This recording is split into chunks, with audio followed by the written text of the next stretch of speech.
So I would say that there are going to be huge seismic shifts in the educational environment, and it requires the education sectors to kind of really have this mirror in front of them and ask, what is really a good education? What is the foundation that we have to build to the students? And thirdly, if we know that we don't have the capacity to fully keep them away from this technology, then it also means that we kind of have to teach them to use this technology in a smart and ethical way. Welcome to the Digital Government Podcast. Tune in to discover the future of governance and ways of getting there.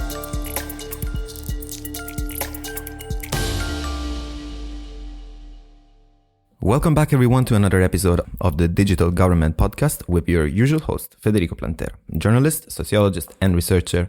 Today, talking about the new AI leap, the new Tiger Leap.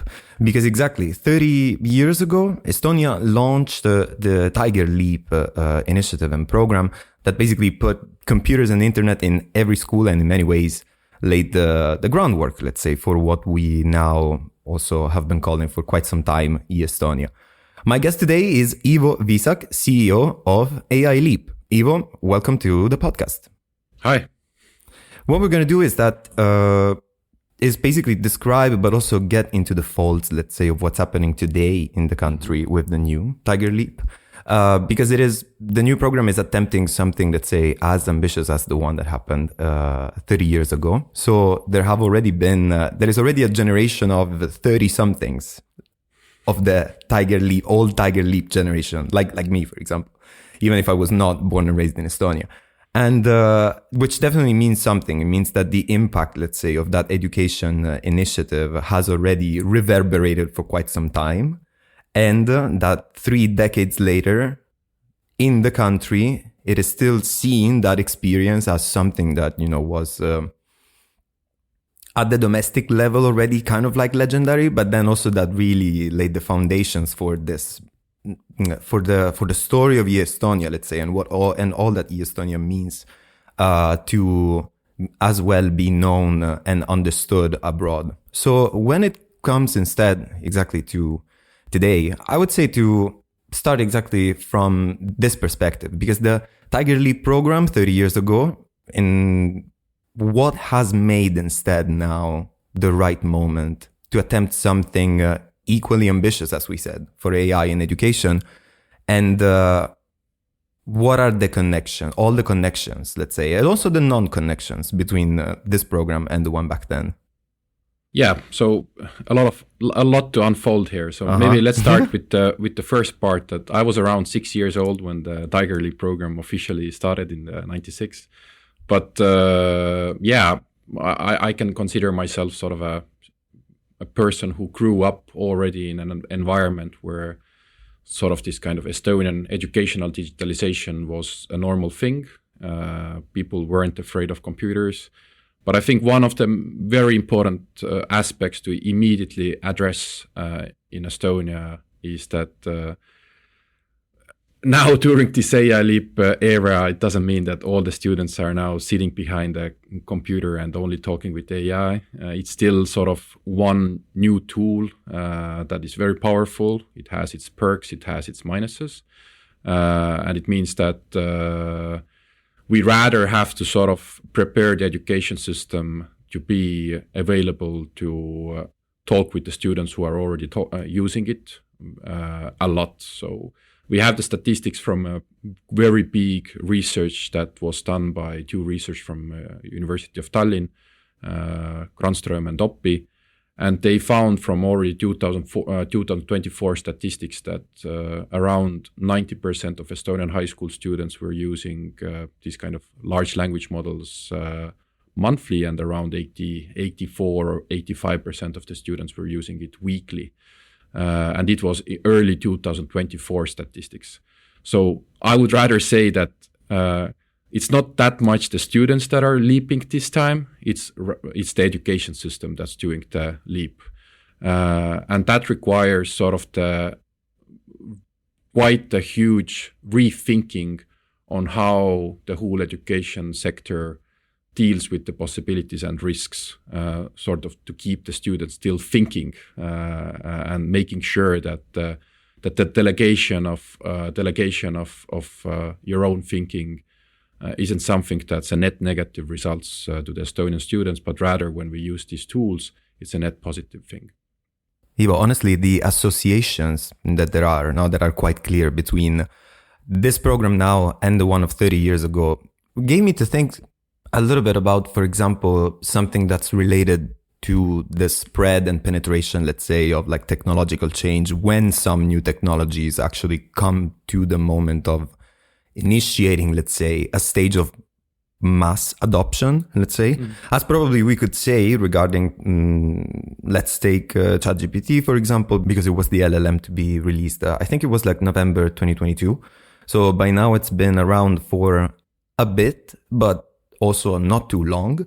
So it is a moment when, in any case, like AI in the form of LLMs and especially chatbot interfaces, let's narrow it down in that sense,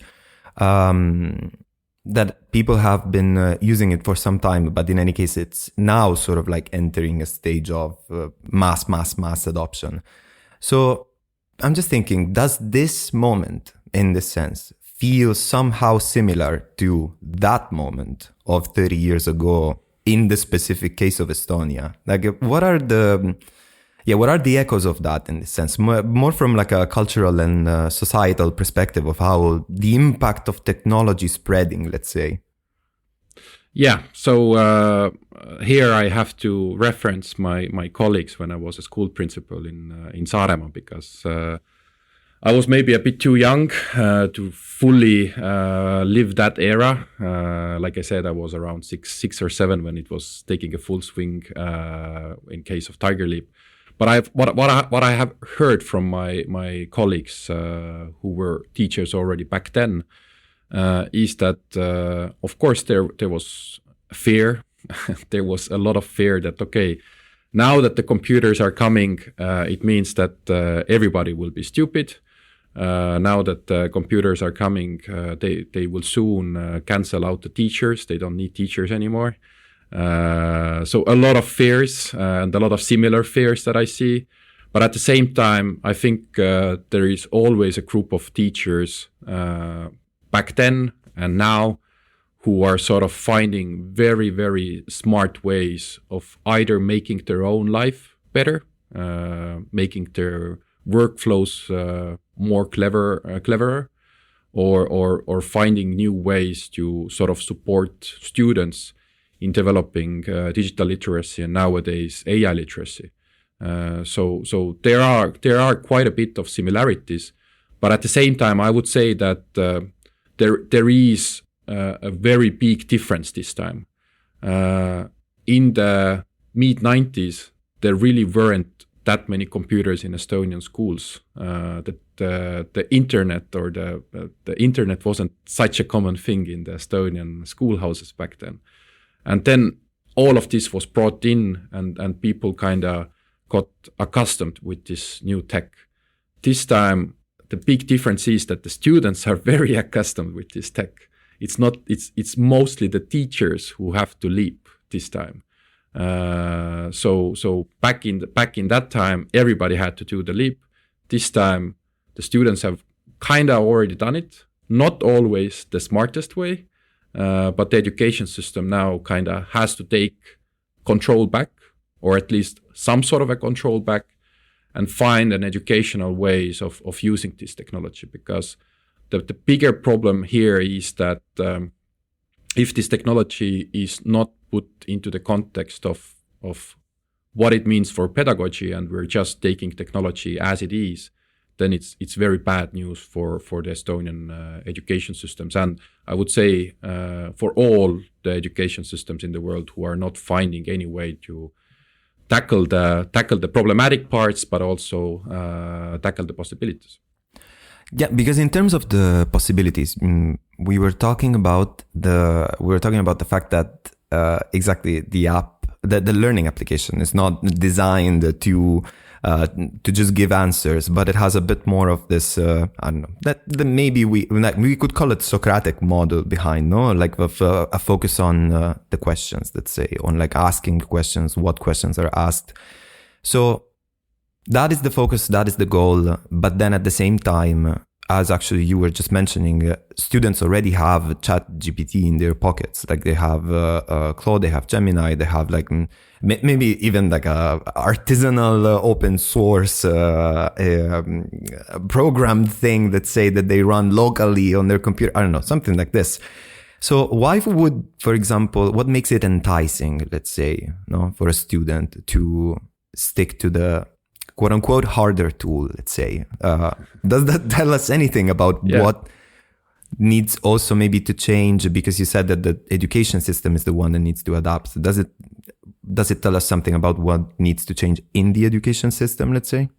Yeah, I think most educations in the world now have a huge mirror in front of them, because I think there are bigger philosophical questions. So what's the point of education when we now have quite powerful tools that are more quicker in presenting information, and often in a much nicer way than maybe your teacher sometimes. So and of course we know the risks that the tools can hallucinate. We know the risk that these tools can have their own sort of. It's an it. We should never sort of humanize them, but it's an it. But this it has a culture that's put into it. So this technology is the face of its makers. So there can be very huge differences on the political, the way on how it talks about politics, how it talks about culture. It all comes down to the way on how the people behind it have created it. But sort of coming back to the more on the particular tool that we have developed together with a bunch of researchers from University of Tartu. Foremost, it's been the Professor Jaan Aru, who's been leading the project from University of Tartu side, and also Tallinn University researcher Grete Arro, who is mostly focused on educational psychology. People from Stanford University, this is mostly the Chris Agnew group from the AI Hub for Education, and also people from the OpenAI side, led by James Donovan, who is the cognitive outcomes researchers in OpenAI. And one of the main things about this tool and the positive side of it is that what we got from the piloting phase, which we did from mid-October to mid-December with 10 high schools in Estonia. And we saw that the Estonian students enjoyed it more, they trusted it more. And most of the high school students do have a fear, while they are themselves active users, that this tool might not have, in the end, a positive effect to their learning outcomes. So while they are using it and while they are delegating their own thought processes to the machine, they at the same time are quite worried about the long-term outcomes. And with this tool, there is kind of a promise that we have been thinking about this. The second part of it is that it is deeply entrenched into a few details that some education systems have been missing. So even though Estonia has been huge in PISA tests, we've been number one in Europe for quite some time. And it is sort of it is something that we are quite that's why proud I remember. to say out of. Definitely, It was definitely told to me. But at the same time, like PISA test is pretty good in measuring knowledge, and knowledge building isn't the only aspect that we have to work in school.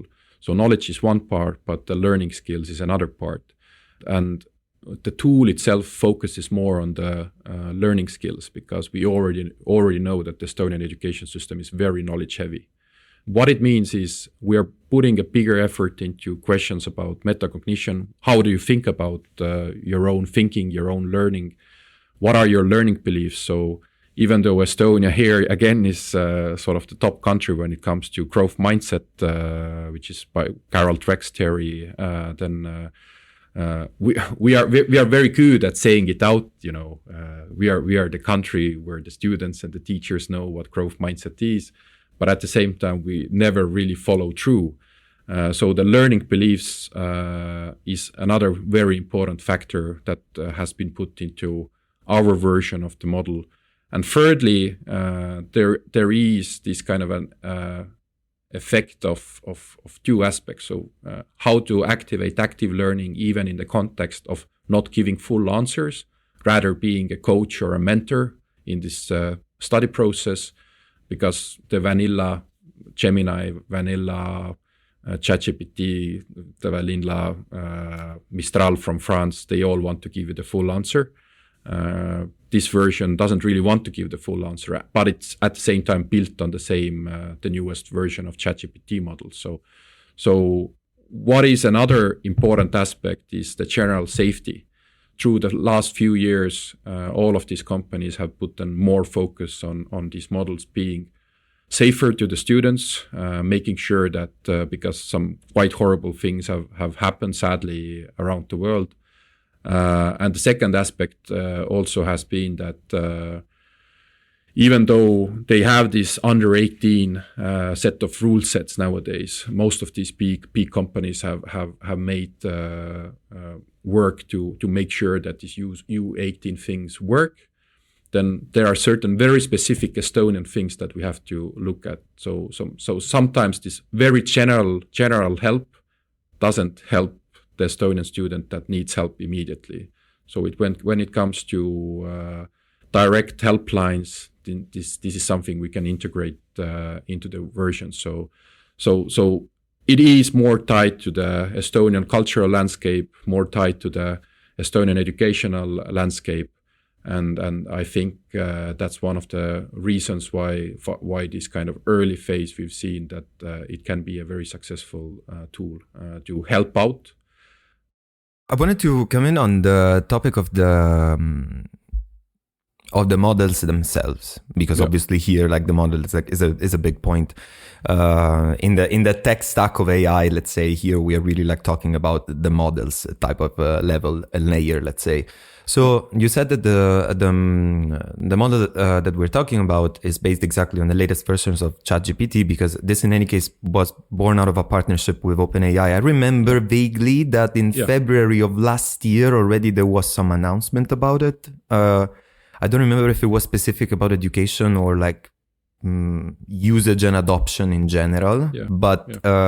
So a few words on that, and then I actually have a question on this like Socratic model, because that also, I don't know, I've heard some things lately. I will tell you later. So it's true. The Socratic model that Estonian students are using, it's still built on the same ChatGPT latest model, but it is system prompted, and there are some more finer tuning done to this in cooperation with OpenAI and our researchers. Maybe sort of to be very clear, our cooperation is also with Google. So we have yearly contracts with both OpenAI and Google this year. But the Google and OpenAI are both supporters currently of our teacher track. So supporting teachers, making sure that their general AI literacy is getting better. But when it comes to students, then currently the main cooperation has been with OpenAI. Okay. Now about the Socratic model. It's something that I have, something that I thought of while I was actually preparing this interview. It was that when I was looking at the Socratic model, then I was thinking, oh wow, I'm hearing a lot from or about ancient Greek philosophers lately regarding AI, in the sense that here there is the Socratic model, but then at the same time, when it comes, for example, to maybe what we could see as the next step, let's say, of the education level of governance, then there is also the labor market transition, which is highly in focus at the moment, considering that there are many headlines saying that junior jobs or like entry-level jobs are being impacted.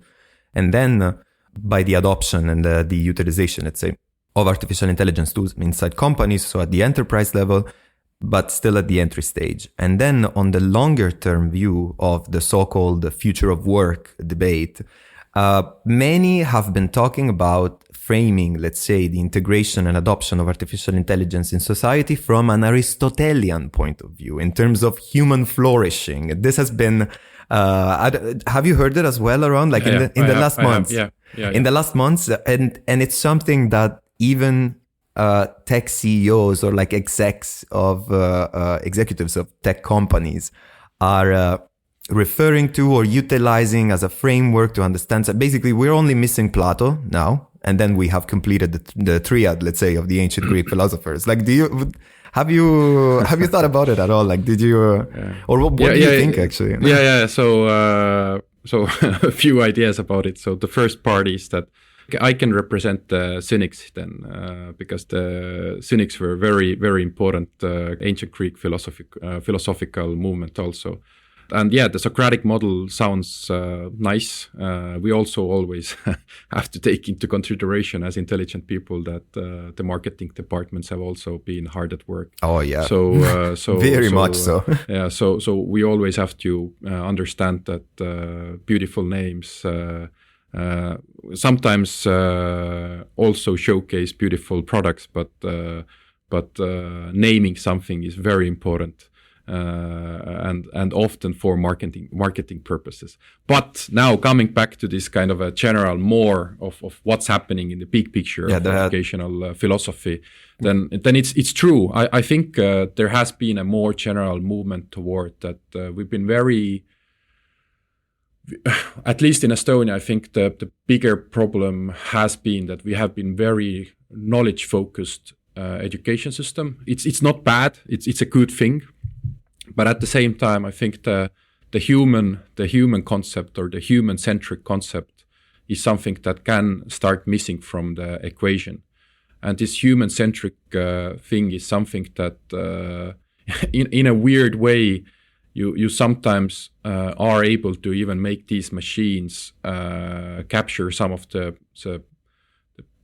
parts of what humans sometimes need more. So sometimes you have this something I've told to my students also that even though these machines might make you feel like they care more about you, they say nicer things, they never get tired of you, they are always eager to help you, and they often have much more time to explain you something, and they can really be useful, almost like I would even say that one of the key aspects of this tool is that every Estonian student would have a personal teacher if they need a separate personal teacher. And it doesn't substitute the teacher that's in front of the class. It's rather that when some topic isn't reached in the classroom, then there is something that can help out every student to explain this topic in a more first of all, taking much more time for you, and then it can sort of find a lot of very different angles to explain it to you. Often something that your own teacher doesn't have time for. But I think that the main point that I wanted to make is that even though these tools are often very nice, we always have to make our students understand that it doesn't really have feelings. It's not really. It doesn't really care about you. So probably the teacher that's a bit tired and gets a bit angry when somebody stresses the classroom, then probably Mari is still loving and caring more about you than this machine. Yeah, beautifully put. But now I will actually introduce like a difference between educational systems now, in the sense, because we've been talking about the Estonian one, and you have also said how the learning application and the program itself, its goals, the things that it takes into account are quite tailored, let's say, around what Estonian education or like Estonian school has been for a long time, and what is in terms of how it changes, obviously, also in this case. I will give you an example instead. And you said that Estonian educational system has been focusing a lot on knowledge, you said, no? Yeah. So I instead, for example, being born and raised in a small town of 30,000 people in south of Italy on the beautiful Ionian coast of Puglia. I had to do the plug in that sense. Had to do it. Basically, I went to high school. So high school in Italy is for 5 years, like what we call high school. It's not just the 9th to 12th grade, for example. Yeah. And there is a curriculum in Italian public high schools, so that everybody can go there. That is basically a humanities curriculum, where basically you are in public school, but the composition of the studies is very different from the one of those that are called the scientific or like technical ones. And this is a school that, for example, for many years, I remember, especially when I'm also in my early 30s. So we're talking about just around the same time, let's say, that you were mentioning also before in terms of the coming of age of the Tiger Leap, the sons of Tiger Leap, let's say, in a sense, the cubs of Tiger Leap. So instead, in the case of Italy, just around the same time, this school curriculum was heavily under scrutiny and put heavily questioned, actually, because in this humanities curriculum, basically for 5 years, in your weekly amount of hours of certain subjects, which are in this order, Latin, ancient Greek, philosophy and history. I'm not even mentioning like Italian literature, but in this is like the amount of hours per week is 5, 4, 4, 4. So basically you are spending 17 hours a week on ancient Greek, Latin, history and philosophy, basically.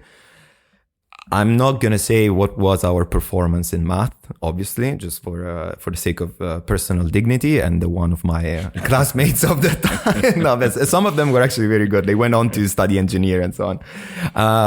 But exactly, this is instead something that now, to complete the tour of US Tech, let's put it this way, to complete the tour of US Tech, to put it this way, the Anthropic CEOs, for example, have been mentioned. Humanities are now the probably like one of the main things that we need to study, like cross-cutting across the board. Yeah. While instead, for example, back then, which was the moment of this collective scarring of the sovereign debt crisis of 2008, 2011, the focus was completely different. Like so many people thought that everybody was supposed to become an economist or a lawyer, but mostly an economist, either an economist or an engineer. Either an economist or an engineer is interesting because the economist was based on the zeitgeist, let's say, of the moment and the topics and the current affairs. The engineer instead, because exactly so much was revolving around people being able to code with their own fingers themselves. While instead now we exactly also like Anthropic research, for example, but also from other companies, they say that the largest, like most of the code that is produced in their companies by now is not written by humans. There is now this fear that, for example, the students who have been thinking about studying programming is like, there's no point of studying programming anymore because the machines are doing all of it. And then there are some company leaders who have said that I don't hire junior programmers anymore. I only hire seniors, which sounds interesting because I heard it before. There's usually a track to become a senior.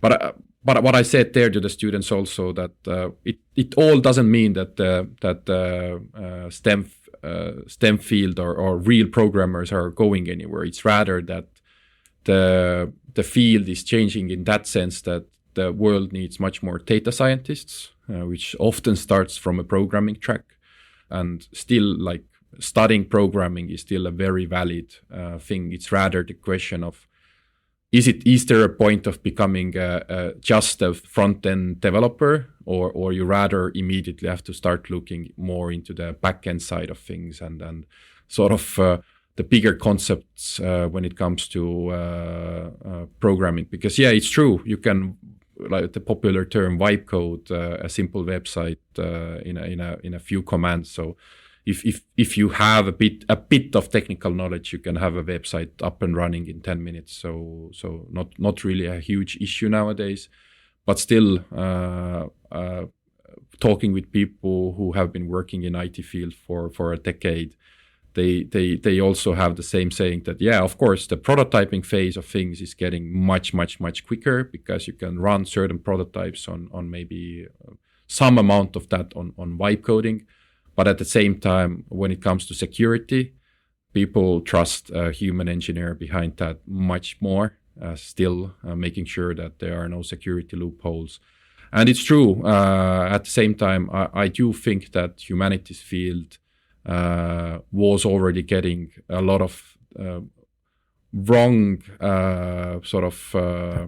bad press. Bad rep. for completely wrong reasons already in like mid-2000s, because I was a high school student back then, and everybody were saying also in Estonian media that the only field where there is any kind of point to study is a STEM field.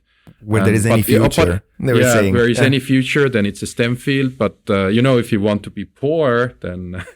Exactly. So it's true. It's true. It's I think, but I think it's always, again, like I said, I'm a cynic sometimes.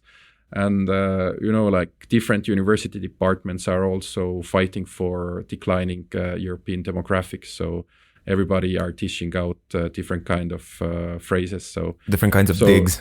yeah, exactly. They're dissing each other. And, exactly. So I would rather say that all the fields currently it's an interesting era, because you can find people who have been in humanities nowadays working in full time in Anthropic and doing some very interesting things. You have a lot of linguists who have been studying languages now working full time in these big companies in US, in Europe, in China.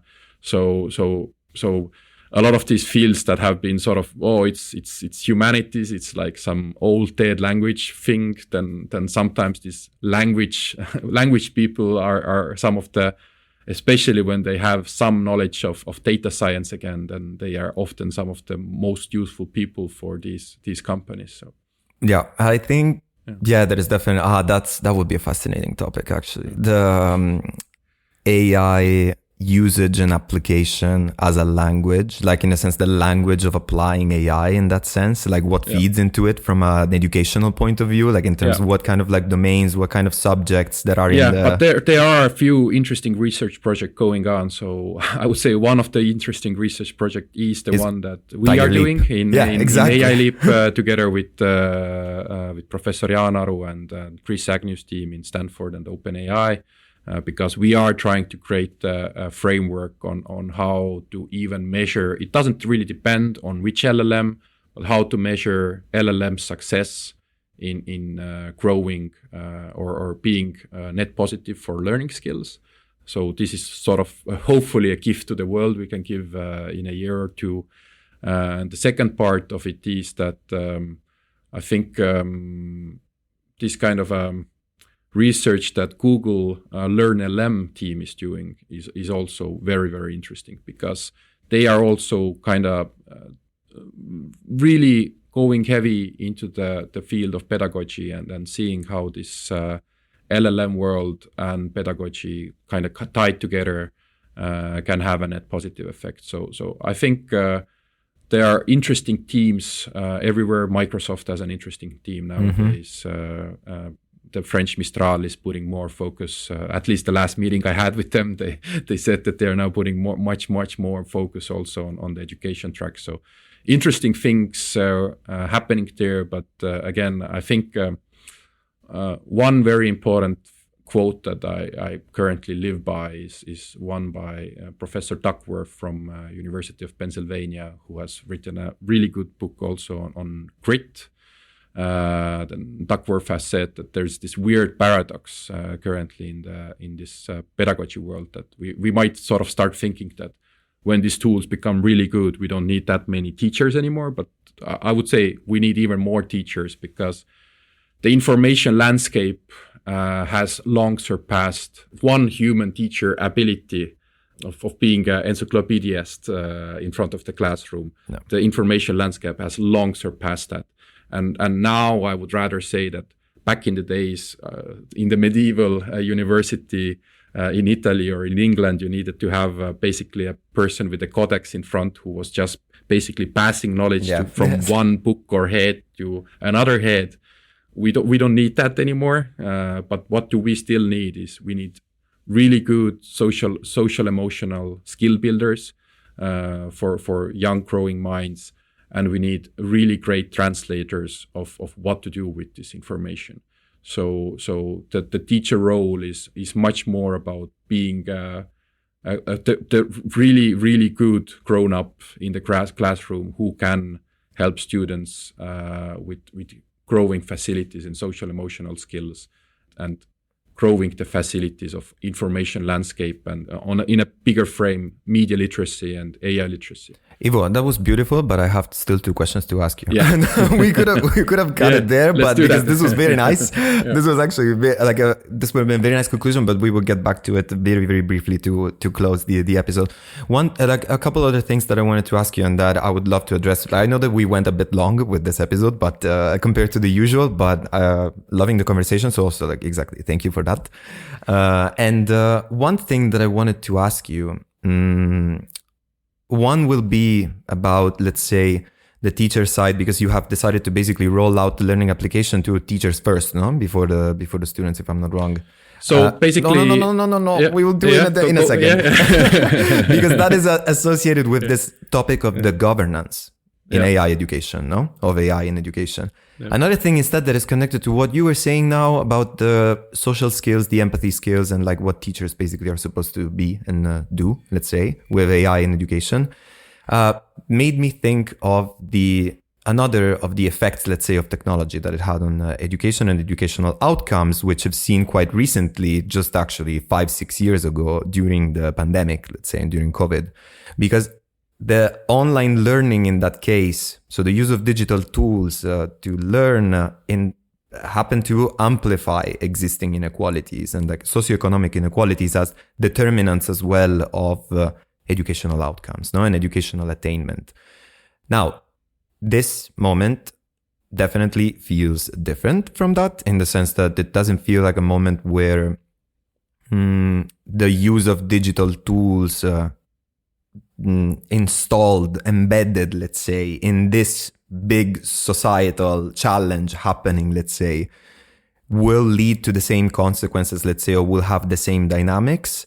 But how have you thought, for example, of, or how have you taken into account of preventing, let's say, AI tools from doing the same, which is that basically the winners become more winners and the losers become more losers, let's say?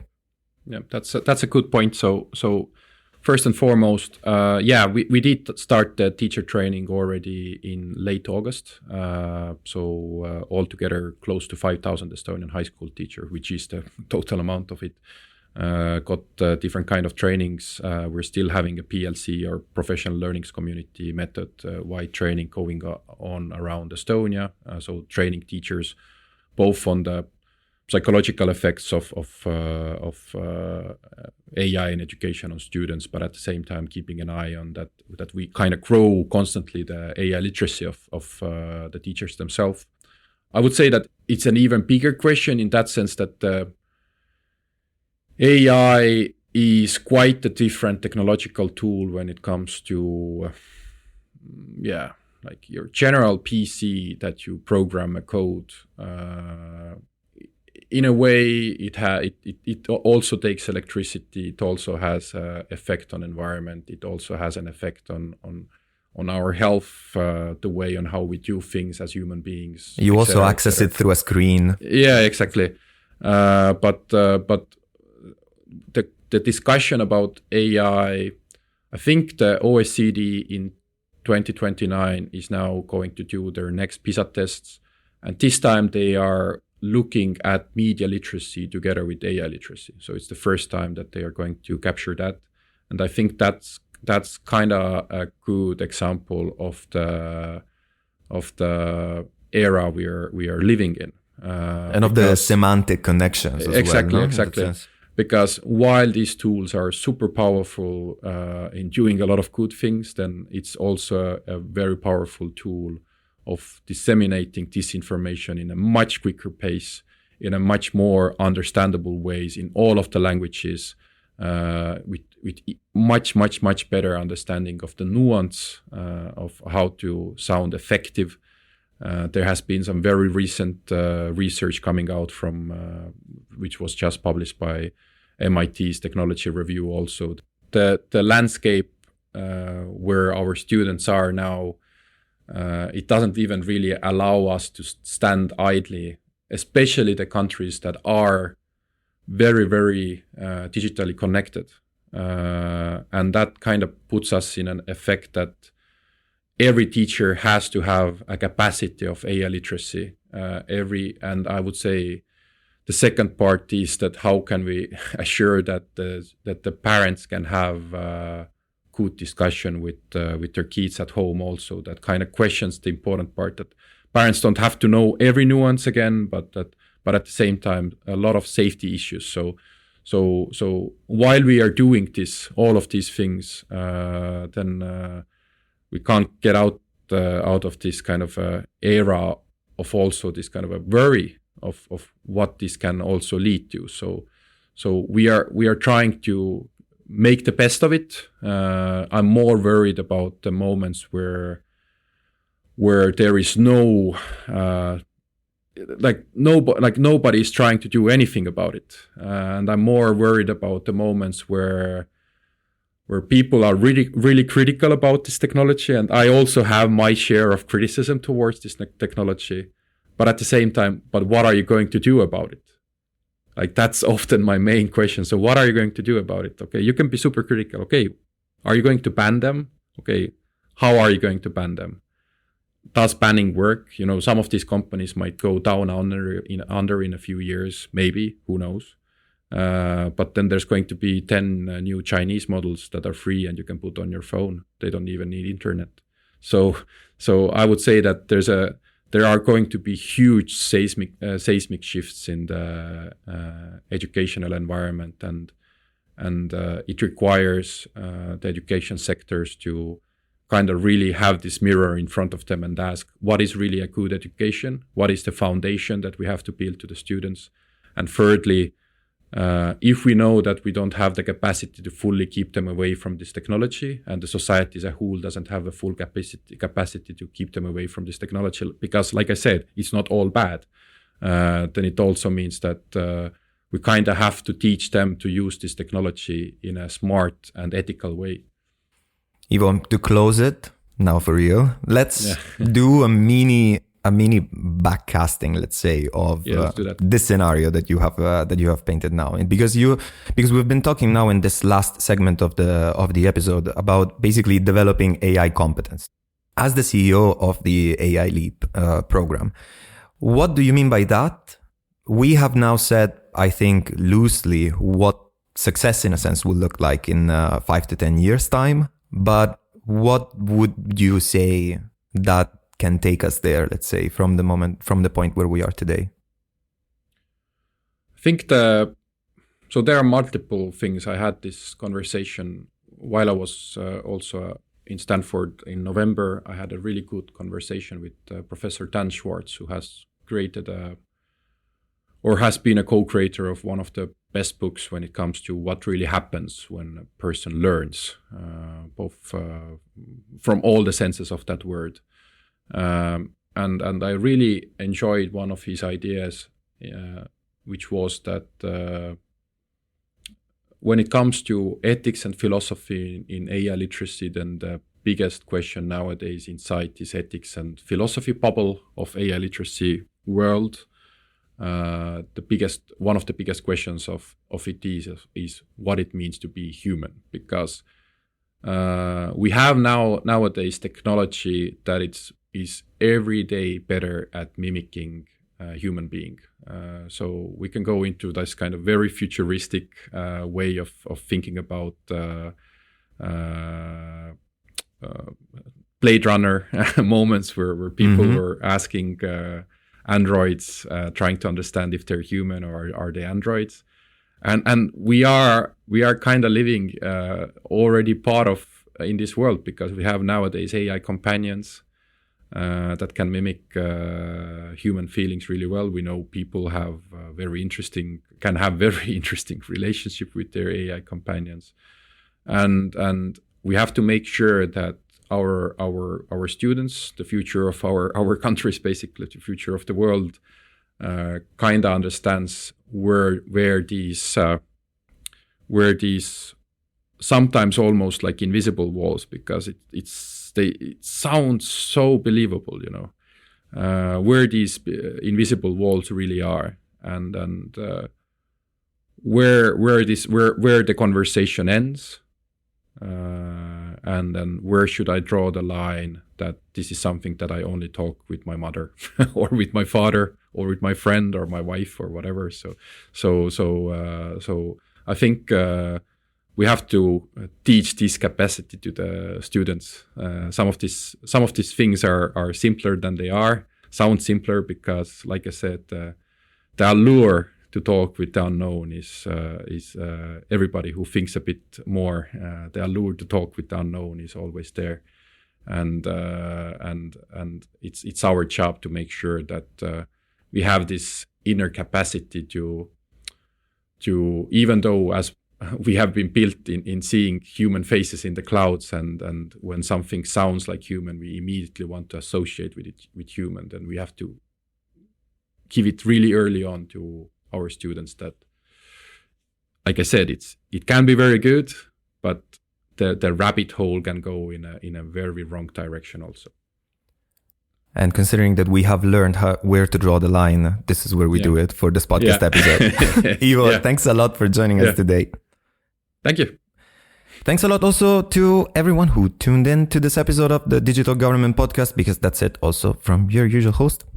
I will see you at the next one. Bye. This podcast is brought to you by the eGovernance Academy.